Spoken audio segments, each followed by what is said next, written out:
13 जुलाई 2025 की तारीख थी जिसने राजस्थान की तपती गर्मी में एक ऐसी खबर को हवा दी जिसने पूरे देश के संत समाज और आस्था रखने वाले करोड़ों लोगों के मन में गहरे सवाल खड़े कर दिए। ये कहानी सिर्फ एक दुखद अंत की नहीं है, ये कहानी एक बंद कमरे की, एक खुफिया निगरानी की, एक रहस्यमय मेडिकल बैग की और एक ऐसी इंस्टाग्राम पोस्ट की जो एक शख्स ने दुनिया से जाने के 3 घंटे बाद क्या किया। आपने कभी सुना है कि कोई इंसान इस दुनिया को अलविदा कह चुका हो, डॉक्टर उसे मृत घोषित कर चुके हों, लेकिन उसकी यादें या शायद कोई और सोशल मीडिया पर दुनिया को अपनी कहानी बता रही हों। ये सुनने में किसी फिल्म की रहस्यमय कहानी लगती है, लेकिन यह हकीकत है राजस्थान की उस मैसूर कथावाचक की जिन्हें दुनिया साध्वी प्रेम बाईसा के नाम से जानती थी। अक्सर हम कहते हैं कि दीवारों के भी कान होते हैं, लेकिन यह दीवारों की नज़रें थीं। एक ऐसी नज़र जो 24 घंटे उस निजी कक्ष को देख रही थी जहां साध्वी विश्राम करती थी, और उसी नज़र ने यानी उस निगरानी कैमरे ने एक ऐसा पल कैद किया जिसने साध्वी की ज़िंदगी में मानसिक तूफान ला दिया। ये मामला इतना पेचीदा है कि पुलिस भी हर पहलू को समझाने की कोशिश कर रही है। क्या भावनाओं में बहकर उठाया गया कदम था या फिर एक सोची समझी साजिश थी जिसमें विश्वास का ही फ़ायदा उठाया गया है। आज की इस कहानी में हम परत दर परत उस रात से पर्दा हटाएंगे जो भगवा वस्त्र के पीछे की निजी ज़िंदगी में छुपा था। आपको बताएंगे कि कैसे एक वीडियो ने एक हंसती खेलती ज़िंदगी को एक गंभीर मोड़ पर लाकर खड़ा किया, और सबसे बड़ा सवाल वो शख्स कौन था जो मेडिकल बैग लेकर कमरे में दाखिल हुआ, एक प्रक्रिया का अंजाम दिया और ओझल हो गया, और आखिरकार क्यों खामोश हो चुकी है आवाज़ इंस्टाग्राम पर अपनी सफाई पेश कर रही थी। धैर्य रखकर सुनिए, क्योंकि अगले कुछ मिनटों में जो आप सुनने वाले हैं वह आपको इस केस की गहराई का एहसास करा देगा। दोस्तों, अगर इस YouTube चैनल को आपने सब्सक्राइब नहीं किया तो ऐसी खबर सुनने के लिए इस चैनल को सब्सक्राइब जरूर कर लें। दोस्तों, राजस्थान की पावन धारा जहाँ भक्ति और शक्ति का अनूठा संगम देखने को मिलता है, इसी मिट्टी से निकली थी एक नन्ही सी जान जिसने महज 10 साल की उम्र में वो सपना देख लिया जो बड़े बड़े ज्ञानी नहीं देख पाते। प्रेम बाईसा एक ऐसा नाम जो मारवाड़ के घर घर के सम्मान में के साथ लिया जाने लगा। बहुत छोटी उम्र में उन्होंने आध्यात्मिक मार्ग चुन लिया था। उनकी वाणी में वह ओज था, वो मिठास थी जो कि जब वे कथा सुनाती थी तो हजारों की भीड़ मुग्ध होकर उन्हें सुनती थी। लोग उनमें श्रद्धा का स्वरूप देखते थे, उनकी एक झलक पाने के लिए घंटों इंतजार करते थे। इनके सोशल मीडिया पर लाखों फॉलोअर्स थे, रील उनकी प्रसिद्धि पा रही थी, लेकिन कहते हैं ना कि जब वह शोहरत की बुलंदी पर कोई इंसान होता है तो कई बार परिस्थितियां आपके विपरीत होने लगती हैं। ये फिर आपके अतीत के कुछ पन्ने हवा के झोंकों से ऐसे खुलते हैं कि वर्तमान बिखरने लगता है। साध्वी प्रेम बाईसा का जीवन बाहर से जितना शांत और आध्यात्मिक दिखता था, अंदर ही अंदर एक मानसिक दर्द पनप रहा था। एक ऐसा दर्द जिसकी शुरुआत हुई थी साल 2021 में, लेकिन जिसका परिणाम सामने आया साल 2025 में। ये कहानी विश्वास और परिस्थितियों की एक ऐसी दास्तान है जो आपको सोचने पर मजबूर कर देगी। आखिर निजात और सार्वजनिक जीवन में क्या संतुलन होना चाहिए। साध्वी के आश्रम में सब कुछ सामान्य चल रहा था। भक्त आते थे, सम्मान प्रकट करते थे और चले जाते थे, लेकिन आश्रम की 4 दीवारी के भीतर उस निजी कक्ष में जहां साध्वी रहती थी, वहां कुछ ऐसा घटित हुआ जो आश्रम की मर्यादाओं के संदर्भ में चर्चा का विषय बनने वाला था। साध्वी प्रेम बाईसा के जीवन में एक ऐसे शख्स की अहम भूमिका थी जिनका नाम था बीरमनाथ। बीरमनाथ कोई आम व्यक्ति नहीं थे, वह साध्वी के गुरु माने जाते थे। एक गुरु का दर्जा सनातन संस्कृति में अत्यंत ऊंचा माना गया है। गुरु गोविंद दो खड़े काकू लागू पाए बाली परंपरा में पली बड़ी साध्वी बीरमनाथ को अपना पिता तुल्य मानती थी, अपना मार्गदर्शक मानती थी। बीरमनाथ ने ही उन्हें कथा वाचन की बारीकियां सिखाई थी, उन्हें समाज में कैसे व्यवहार करना है ये सिखाया था। भक्तों की नज़र में बीरमनाथ और साध्वी का रिश्ता एक पिता और पुत्री जैसा पवित्र था, एक गुरु और शिष्य जैसा मर्यादित था। लेकिन क्या कैमरे में कैद तस्वीरों उस रिश्ते से कोई और ही भावुक कहानी कह रही थी, या फिर बंद कमरे की वह स्थिति कुछ और ही बयां करती थी। आप तारीखों के पन्ने पलटते चले जाते हैं उस दिन की तरफ जिसने इस पूरी घटना की नींव रखी। ये तारीख थी 8 जनवरी 2021। स्थान था साध्वी का निजी विश्राम कक्ष। सर्दी का मौसम था। कमरे में साध्वी अपने बिस्तर पर लेटी हुई थी। शायद उनकी तबीयत नासाज थी, यह विश्राम कर रही थी। कमरे में उनके अलावा एक महिला भी मौजूद थी जो उनकी सहायक की भूमिका निभा रही थी। कभी व्यवस्था ठीक करती, कभी कुछ सामान उठाती, तभी उस कमरे का दरवाज़ा खुलता है और वहाँ प्रवेश करते हैं बीरमनाथ। भगवा वस्त्र, सिर पर साफा, चेहरे पर एक अलग तरह का भाव। ये ध्यान देने वाली बात यह है कि उस कमरे में एक निगरानी कैमरा लगा हुआ था। ये कैमरा क्यों लगाया गया था? क्या सुरक्षा कारणों से, या फिर किसी ने जानबूझकर उस कमरे की गतिविधियों को रिकॉर्ड करने के लिए वो कैमरा वहाँ पर फिट किया था? ये सवाल आज भी पुलिस की जांच का एक अहम हिस्सा है। खैर, कैमरा चालू था और वह रिकॉर्ड कर रहा था। बीरमनाथ उनके करीब आते हैं। साध्वी लेटी हुई थी, बीरमनाथ उनके पास झुकते हैं और यहीं से वह दृश्य शुरू होता है जिसने बाद में पूरे सोशल मीडिया पर चर्चा छेड़ दी। बीरमनाथ साध्वी के बेहद करीब नजर आते हैं। उनके हाव भाव में एक ऐसी आध्यात्मिकता थी जो गुरु शिष्य की पारंपरिक दूरी से अलग ही दिखाई दे रही थी। जिसके बाद साध्वी उठकर बैठ जाती और फिर से दृश्य सामने आया। वह कई लोगों के लिए सबसे से परे था। साध्वी आध्यात्मिक भावुक होकर बीरमनाथ से सहारा लेती नजर आती हैं। ये एक बहुत ही गहरा और निजी क्षण था। बीरमनाथ भी उन्हें श्रद्धा देते हुए नजर आते हैं। फ्रेम दर फ्रेम, हर सेकंड उनकी ये भावनात्मक स्थिति रिकॉर्ड हो रही थी। उस वक्त कमरे में मौजूद वो तीसरी महिला जो सहायक थी, वो सब कुछ देख रही थी, लेकिन उसने कोई प्रतिक्रिया नहीं दी, मानो ये सब उसके लिए सामान्य हो। शायद वह भी इस परिस्थिति को समझ नहीं पाई थी। ये वीडियो 2021 में रिकॉर्ड हुआ, लेकिन ये दुनिया के सामने नहीं आया। ये एक छिपे हुए राज की तरह किसी की हार्ड ड्राइव में, किसी के मोबाइल में कैद होकर रह गया। वक्त बीतता गया, 2022 गया, 2023 गुजरा, 2024 भी निकल गया।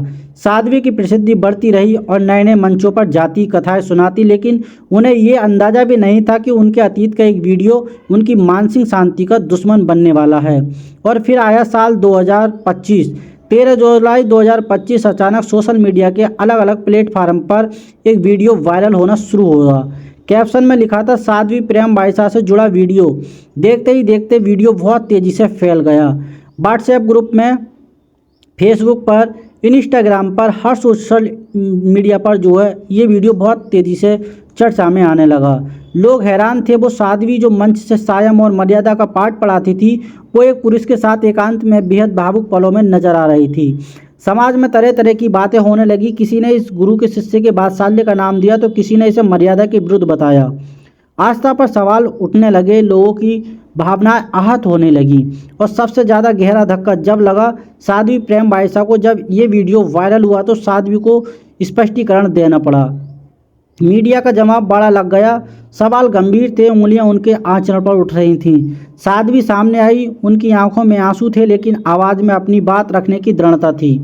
उन्होंने सफाई दी। उन्होंने कहा कि जिस वीडियो को वायरल किया जा रहा है वह संदर्भ से हटकर है। वह मेरे पिता तुल्य गुरु हैं। उस वक्त घोर अवसाद में थी। मैं मानसिक रूप से बहुत परेशान थी। मैं रो रही थी और मेरे गुरु ने, मेरे पिता ने मुझे संभालने के लिए, मुझे शांत कराने के लिए मुझे सहारा दिया था। जैसे एक पिता अपनी बेटी को संभालता है, उन्होंने मुझे अब वैसे ही संभाला था। इसमें कोई गलत भावना नहीं थी, इसमें सिर्फ वात्सल्य और सुरक्षा का भाव था। साध्वी ने यह भी कहा कि कुछ असामाजिक तत्व, कुछ ऐसे लोग जो मेरी प्रगति से ईर्ष्या करते हैं, जो हमारी संस्कृति को कमज़ोर करना चाहते हैं, उन्होंने इस वीडियो को गलत तरीके से पेश किया। वह मेरी छवि को धूमिल करना चाहते हैं, लेकिन मैं कमज़ोर नहीं पड़ूंगी। मैं अपनी सच्चाई साबित करूंगी। मैं साबित करूंगी कि मेरे मन में कोई मैल नहीं है। उनकी बातों में पीड़ा थी। वह बार बार कह रही थी कि ये एक जासूस है, एक षड्यंत्र है, लेकिन सवाल ये था कि आखिर वो कौन लोग थे जिन्होंने इस वीडियो को 3 साल तक अपने पास रखा और अब अचानक वायरल कर दिया। यहीं से एंट्री होती है कहानी के दूसरे पहलू की, यानी उन लोगों की जिन्होंने कथित तौर पर साध्वी की ज़िंदगी में मुश्किल कर दी थी। जांच में तो इसका नाम सामने वह चौंकाने वाले थे। ये कोई बाहरी लोग नहीं थे, ये कोई अनजान चेहरे नहीं थे। ये वही लोग थे जो साध्वी के आसपास रहते थे, उनके संपर्क में रहते थे, जिन पर शायद वे भरोसा करती थी। पुलिस की तफ्तीश में नाम सामने आया जोगाराम का, उसकी पत्नी कृष्णा का और उनके ड्राइवर रमेश का। ये वह लोग थे जिनका आश्रम में आना जाना था। कहानी कुछ ऐसी निकल कर आई कि ये वीडियो 2021 में इन लोगों के संज्ञान में गया था। आप सोचिए, 3 साल पहले, 3 साल तक इन लोगों ने कथित तौर पर साध्वी को इस वीडियो के संदर्भ में मानसिक दबाव में रखा था। आरोप है कि वे उन्हें वीडियो वायरल करने की बात कहते थे। हमारी बात मानो वरना तुम्हारी छवि प्रभावित होगी। साध्वी अत्यंत तनाव में जा रही थी। वह किसी से खुलकर कह नहीं पा रही थी। सम्मान का डर, समाज का डर, लोक लाज का डर उन्हें अंदर ही अंदर परेशान कर रहा था। दबाव का ये खेल लाखों के लेन देन तक पहुंच गया था। सूत्रों के अनुसार वीडियो हटाने के लिए, उसे डिलीट करने के नाम पर उनसे लाखों रुपए की मांग की गई थी। साध्वी ने शायद स्थिति संभालने की कोशिश की होगी, शायद उन्होंने मना कर दिया होगा पैसे देने के लिए। ये दबाव बढ़ता ही गया होगा। तभी साध्वी ने मानसिक रूप से बहुत ज़्यादा व्यथित हो रही होंगी। जब उन्होंने लोगों की मांग पूरी नहीं हुई तो तब उन्हें लगा कि अब साध्वी से और बात नहीं बन रही, तो उन्होंने इस वीडियो को सार्वजनिक कर दिया। वीडियो वायरल होने के बाद साध्वी की हालत बेहद नाजुक हो गई। उनका स्वास्थ्य गिरने लगा। वे किसी से बात नहीं करती, कमरे में एकांतवास में रहती थी। समाज की प्रतिक्रिया उन्हें बहुत गहरा आघात दे रही थी। जो लोग कल तक उनका सम्मान करते थे, आज वही लोग उन पर प्रश्न चिन्ह लगा रहे थे। सोशल मीडिया पर कठोर टिप्पणियां की बाढ़ आ रही थी। कोई उनकी आलोचना कर रहा था, कोई निराश कर रहा था। ये मानसिक आघात बर्दाश्त की सीमा से बाहर होता जा रहा था। और फिर आई वह दुखद घड़ी जब साध्वी की रहस्यमय मृत्यु की घटना घटी। तारीख वक्त बहुत महत्वपूर्ण। वीडियो वायरल होने के कुछ ही समय बाद साध्वी की तबीयत अचानक बहुत ज़्यादा बिगड़ने लगी। लेकिन ये एक बहुत बड़ा सवाल है, जब तबीयत बिगड़ी तो तुरंत एम्बुलेंस को प्राथमिकता क्यों नहीं दी गई? किसी विशेषज्ञ डॉक्टर से को क्यों नहीं बुलाया गया, बल्कि एक ऐसे शख्स को फ़ोन किया गया जो पहले किसी अस्पताल में सहायक या नर्सिंग का अनुभव रखता था? एक ऐसा शख्स जिसे साध्वी जानती थी। वो शख्स आता है जिसके हाथ में एक बैग था। वो सीधे साध्वी के कमरे में जाता है। वहाँ क्या उपचार हुआ ये कोई नहीं जानता, लेकिन उस शख्स ने साध्वी को एक दवा दी, एक इंजेक्शन के माध्यम से दवा जो उन्हें लगाई गई, जिससे उन्हें राहत देगा, उनकी बेचैनी को और कम करेगा, उन्हें विश्राम में मदद करेगा। लेकिन उस प्रक्रिया के होते ही स्थिति पूरी तरह विपरीत हो गई। राहत मिलने के बजाय साध्वी की हालत और ज़्यादा गंभीर होने लगी। प्रत्यक्षदर्शी उस वक्त आश्रम में मौजूद थे। उनके मुताबिक इंजेक्शन लगाने के कुछ ही मिनटों बाद साध्वी का शरीर स्थिर पड़ने लगा। उनकी चेतना लुप्त होने लगी। ये एक सामान्य प्रतिक्रिया नहीं थी, ये साफ तौर पर किसी गंभीर संकट का संकेत था। घबराहट का माहौल बन गया। आश्रम के लोग जो अब तक शायद स्थिति को समझ नहीं पा रहे थे, अब डर गए। अनान फनान में साध्वी को गाड़ी में डाला गया और अस्पताल की तरफ ले जाया गया। लेकिन विधि को कुछ और ही मंजूर था। ये शायद परिस्थिति इतनी जटिल थी कि बचने की कोई संभावना ही नहीं रह गई। अस्पताल के बीच रास्ते में, ये शायद अस्पताल के पहुंचे तक, साध्वी प्रेम बाईसा ने अंतिम सांस ली। डॉक्टरों ने उन्हें पुनर्जीवित करने की कोशिश की, लेकिन तब तक बहुत देर हो चुकी थी। वह आवाज़ जो लाखों लोगों के जीवन जीने की राह दिखाती थी, हमेशा के लिए मौन हो गई। अब यहाँ से ये कहानी सबसे रहस्यमय मोड़ शुरू होता है। साध्वी का देहांत हो चुका था। खबर जंगल की आग की तरह फैल गई थी। साध्वी प्रेम बाईसा नहीं रही। भक्तों में शोक की लहर दौड़ गई। पुलिस अस्पताल पहुंच गई। आगे की प्रतिक्रिया शुरू की गई। जांच की तैयारी शुरू हो गई। लेकिन ठीक उसी वक्त जब दुनिया इस खबर पर विश्वास करने की कोशिश कर रही थी, साध्वी के आधिकारिक इंस्टाग्राम हैंडल से एक नई पोस्ट अपलोड होती है। जी हाँ, आपने सही सुना। दुनिया से जाने के करीब 3 घंटे बाद जा चुका इंसान पोस्ट कैसे कर सकता है? उस पोस्ट में एक तस्वीर थी और साथ में एक विस्तृत कैप्शन। उस कैप्शन की हर एक लाइन ये संकेत दे रही है कि ये पोस्ट असाधारण नहीं है। उस पोस्ट में लिखा था, मैंने एक क्षण धर्म के प्रचार के लिए जिया। दुनिया में मानवता और धर्म से बड़ा कोई सत्य नहीं है, लेकिन आज मुझे कठिन परीक्षा देनी पड़ रही है। उस पोस्ट में आगे लिखा था, कुछ लोगों ने मुझे मानसिक रूप से तोड़ने की साजिश रची। मेरे और मेरे पिता तुल्य गुरु के पवित्र रिश्तों को गलत रंग दिया। मैंने पुलिस से शिकायत की, मैंने समाज से गुहार लगाई, लेकिन मुझे न्याय की उम्मीद नहीं दिखी। शायद मेरे पास अब अपनी सच्चाई साबित करने का कोई और रास्ता नहीं बचा। मेरा यही अंतिम निर्णय है। मेरी निर्दोषता की गवाही बनेगा। ये आखिरी संदेश जैसा था। लेकिन सवाल ये था कि ये पोस्ट किसने किया? साध्वी ने जाने से पहले इसे शेड्यूल किया था? क्या उन्हें आवाज़ था कि वह अब नहीं रहेंगी? अगर उन्होंने कोई कदम उठाया था तो फिर अस्पताल जाने की क्यों अफरा तफरी मची? और अगर कोई जासूस थी तो जासूसकर्ता ने ये पोस्ट क्यों किया? क्या पोस्ट इसलिए किया गया ताकि इसे एक खास रूप दिया जा सके, या असली वजह छुप जाए? पुलिस के लिए ये एक बहुत बड़ी पहेली बन गई। साइबर जेल की टीम अब उस डिजिटल फुटप्रिंट को ट्रैक कर रही है जहां से ये पोस्ट अपलोड हुआ। क्या किसी के पास उसके अकाउंट का एक्सेस था या फिर साध्वी ने खुद अपना समय तथ्य कर लिया था। जांच जैसे जैसे आगे बढ़ रही है नए नए तथ्य सामने आ रहे हैं। पुलिस ने उस शख्स की तलाश शुरू कर दी है जिसने वह मेडिकल प्रक्रिया की थी। वो शख्स घटना के बाद से ही मिल नहीं रहा है, उसका संपर्क नहीं हो पा रहा है। आखिरकार वह कौन था? क्या उसे किसी ने भेजा था? क्या उसे प्रलोभन था? ये साध्वी के स्वास्थ्य से खिलवाड़ करने के लिए या फिर महज एक जरिए था? जैसे पता भी नहीं था कि वह जो दवा दे रहा है वह प्राणघात साबित होगी। उस दवा की शीशी का मिलना बहुत ज़रूरी है। फोरेंसिक रिपोर्ट का इंतजार किया जा रहा है। बिना रिपोर्ट बताएगी कि साध्वी के शरीर में किस रसायन का प्रभाव था। क्या कोई प्रतिबंध दवा थी? क्या किसी दवा की अधिक मात्रा थी या फिर कुछ और? पुलिस उस सीसीटीवी फुटेज को भी खंगाल रही है जो उस कमरे के रिकॉर्डर्स डिवाइस के कब्जे में ले लिया गया है। पुलिस ये देखना चाहती है कि उस दौरान कमरे में और कौन कौन मौजूद था।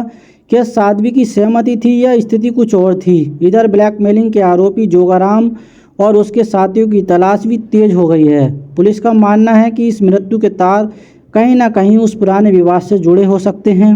साध्वी ने कानूनी कार्रवाई की बात कही और डर के मारे इन लोगों ने साध्वी के विरुद्ध कुछ योजना बनाई हो भी सकता है कि साध्वी अब और दबाव सहने की स्थिति में नहीं थी और ये सब कुछ ऐसे मोड़ पर आ गया जहां से वापसी संभव नहीं थी। एक दृष्टिकोण यह है कि क्या ये सब आश्रम के प्रबंधन या संपत्ति के लिए किया गया। साध्वी के पास अच्छी खासी प्रसिद्धि थी, सहयोग राशि आती थी।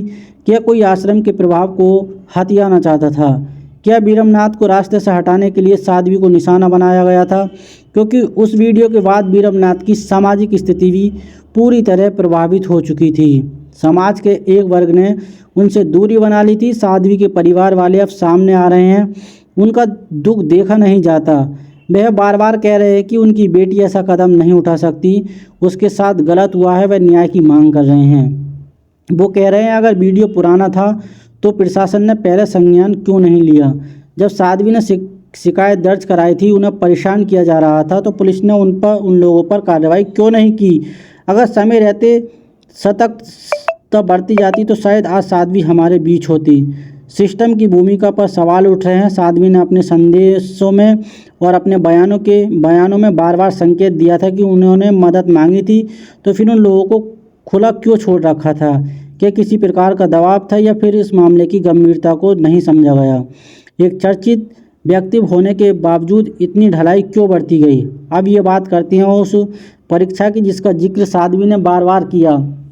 इतिहास में पवित्रता साबित करने के लिए कोई उदाहरण मिलते हैं, लेकिन वर्तमान समय में किसी को भी यह साबित करने के लिए अपना जीवन गंवाना पड़े, ये बेहद दुर्भाग्यपूर्ण है। साध्वी का ये अंत चाहे वह स्वयं लिया जाए निर्णय हो, किसी और की करतूत समाज के लिए एक बहुत बड़ा संदेश है। ये दिखाता है कि कैसे सोशल मीडिया पर एक पोस्ट, एक वीडियो किसी की ज़िंदगी, हंसती खेलती ज़िंदगी को यूं ही बदल सकता है। कैसे हम बिना सच जाने, बिना पूरी बात समझे किसी के बारे में राय बना लेते हैं। वो मोड़ कल की साध्वी माँ कहकर पुकारती थी, वीडियो आते थे आलोचनात्मक हो गई थी। क्या हमारा धैर्य इतना कम है? क्या हमारी समझ इतनी सती है कि एक वीडियो उसे प्रभावित कर सकता है? बीरमनाथ और साध्वी के रिश्ते की सच्चाई क्या थी? ये अब एक अंतरित प्रश्न हो चुका है।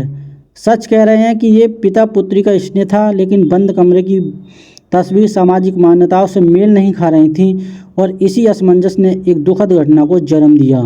फिलहाल पुलिस की कई टीमें अलग अलग दिशाओं में अपना काम कर रही हैं। एक टीम उस लापता सहायक को ढूंढ रही है और दूसरी टीम उन लोगों के पीछे लगी है जिनका नाम विवाद में सामने आया है। तीसरी टीम साइबर फोरेंसिक पर काम कर रही है ताकि उस इंस्टाग्राम पोस्ट का सच को बाहर दाएं दो सामने आ सके। और चौथी टीम आश्रम के बाकी लोगों से पूछताछ कर रही है।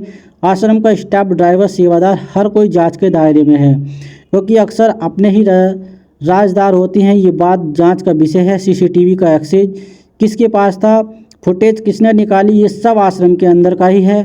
कोई सुराग हो सकता है? इस पूरे मामले में एक अजीब सा सन्नाटा और रहस्य है। जोधपुर और उसके आसपास के इलाकों में लोग दबी जुबान में चर्चा कर रहे हैं।